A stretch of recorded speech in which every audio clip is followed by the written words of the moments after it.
Welcome to High Notes, where expectations are low and enjoyment's high. My name is Alec. Today we'll be talking about Lil Darkie's first studio album, This Does Not Exist, originally released in 2020. The album opens up with the track Rap Music, which was my first exposure to his music. Pretty good intro both to the album and his music at large, as it mixes rap and something akin to country punk. While the track is about 3 minutes long, same as most songs on the album, it actually feels a lot longer, somewhat to its detriment. It includes a drawn out intro of instrumental strumming that takes up the first third of the track. I'm not in love with it, but with its inclusion, it allows tension to build up in that first minute, creating an enjoyable drop, for lack of a better term, that makes up the rest of the song. Negativity aside, by the song being made this way, it hits harder than the bangers that are on the album, such as Good Morning and Blood Money. Upon the first couple of album listens, I wouldn't blame you for not thinking much of it,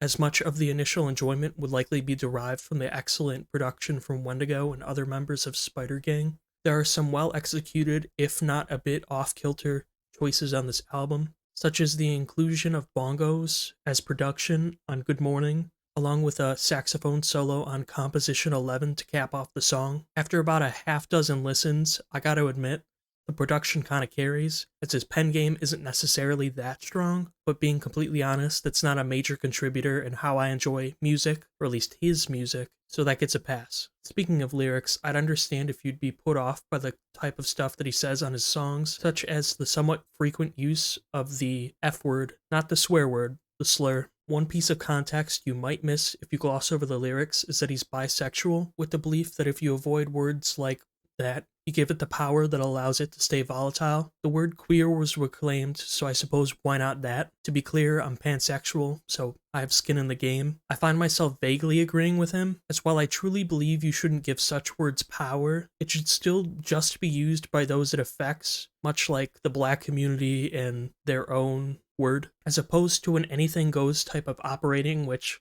unfortunately he and his buddies sort of believe in. It's not great, but just like anything else, there's like a nugget of truth to it. Like there's a point to be made. I don't know. What might make me put this album above his other music, despite any score I might give, is that he just doesn't do one sound. Some of his stuff might be bangers, just straight rap.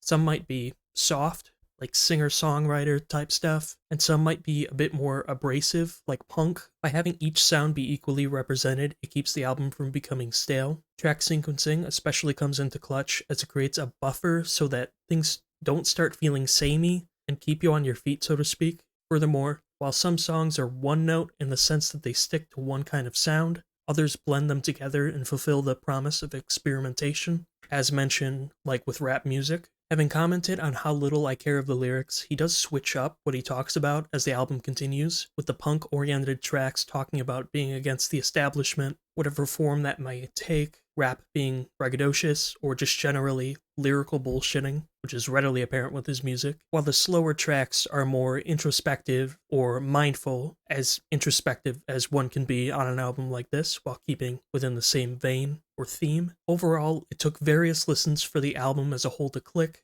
but once it did, it got so much better. I'd give it a 7 out of 10. Do you agree or disagree? Let me know in the comments. And check out my Rate Your Music profile in the description for a track rating breakdown. And remember, be kind and see you soon.